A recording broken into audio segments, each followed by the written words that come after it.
So after 5 days guys ay dumating na po ang aking birth certificate. Ito na po siya guys. Yan po.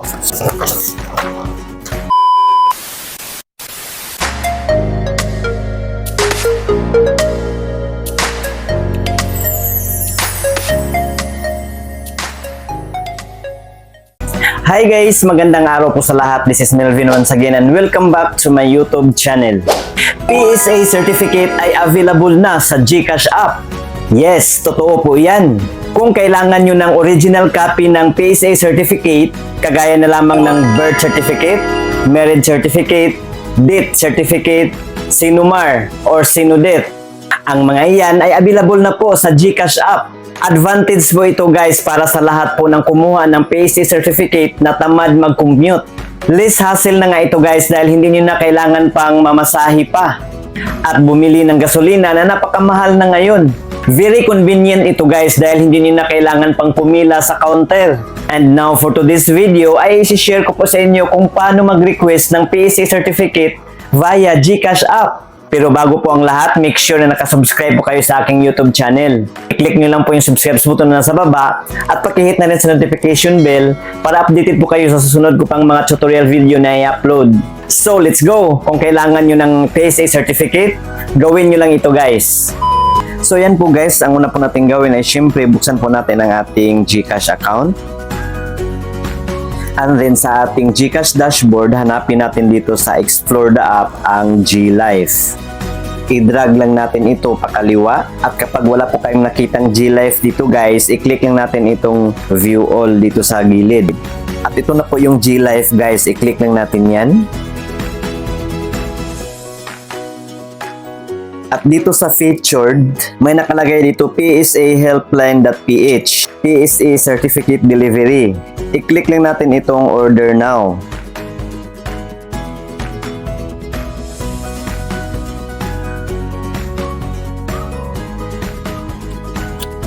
And then i-click po natin itong may dalawang maliliit na box dito sa gilid. Lagyan po natin yan ng check. Kapag may check na po, i-click na natin itong continue.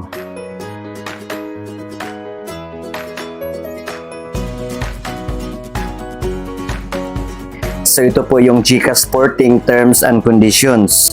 Scroll down lang natin ito guys hanggang doon po sa pinakababa at maging clickable itong I agree. I-click na natin itong I agree. At ito na po, nakalagay na po ang ating pangalan at birthday. Ito po yung ating mga information na nilagay natin sa pag-open po natin ng GCash account. At may tanong dito sa baba, are your name and birthday correct? So, i-click lang natin itong yes kung tama ang nakalagay sa taas. And then, nakadisplay na po ang ating buong pangalan dito at ang ating birthday. Next po ay ang ating kasarian.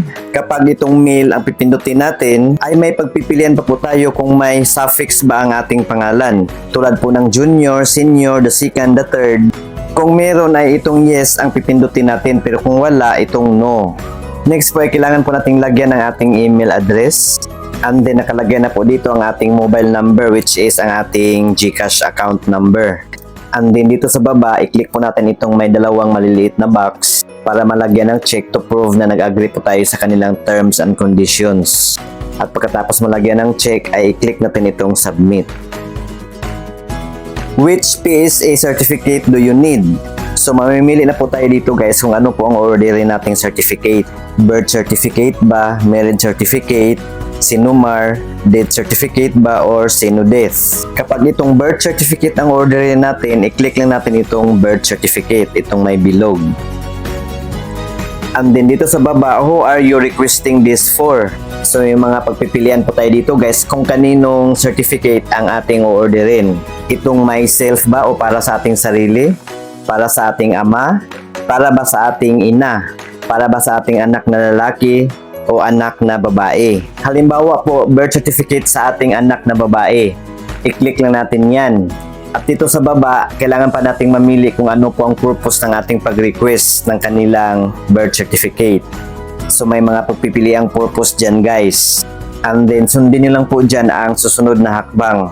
Halos pare-pareho lang pong pipilapan guys sa pag-request ng ating mga birth certificate sa ating magulang at mga anak. So halimbawa sa akin ang orderin ko ngayon ay ang aking birth certificate. I-click ko lang itong birth and then i-click itong myself. And then dito sa baba guys, may mga pagpipilian po tayong mga purpose sa pag-request. Passport or travel ba? For school requirement ba? Local employment? Foreign employment? So ang pipiliin ko this time ay itong local employment. And then dito sa baba, how would you like to receive the certificate? So may pagpipilian po tayo dito guys. I-download lang ba natin sa PDF o ipapadeliver ba natin? So I suggest guys, mas mabuti na ipapadeliver natin para makuha po natin yung hard copy. So i-click po natin itong delivery and click itong next. So kailangan mga information na nakalagay dito guys ay yun po ang nakalagay din sa birth certificate na ni-request natin. At kapag wala po kayong middle name ay i-click lang natin ito. I-turn on lang natin ito guys. And then itong suffix, kapag wala po tayong suffix, turn on din ito. And then dito sa baba ang ating birth country. At ayan na po, nakalagay na po ang Philippines. Then kailangan po natin lagyan ng birth province, kung saang probinsya po tayo pinanganak. And then ang ating birth municipality, kung saang lungsod po tayo pinanganak. May mga pagpipilian po tayong mga lugar dyan guys. At kailangan yung mga birthplace na nilagay natin guys, ayan din po ang nakalagay sa ating birth certificate na ni-request. At dito sa baba, my father's name does not appear on my birth certificate. Kung wala daw po sa ating birth certificate ang pangalan ng ating ama, i-turn on lang natin ito guys. Pero kung merong nakalagay ay ilagay po natin dito sa your father's first name, middle name at ang last name. At kung walang suffix ang pangalan ng ating ama, i-turn on lang natin ito guys. Ganon din po dito sa baba guys sa pangalan ng ating ina. At pagkatapos nating mapilapan, i-click natin itong next. Next po, dito na po tayo sa delivery address kung saan po natin ipapadeliver ang ating birth certificate. At may line 1 and 2 dito sa ating address na ilalagay. At kailangan dito kung anong probinsya, anong municipality, barangay, at zip code.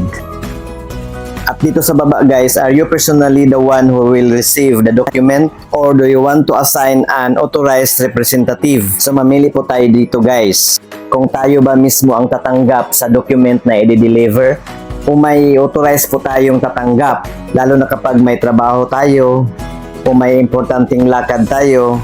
So kailangan po nating mag-assign ng tatanggap ng ating document.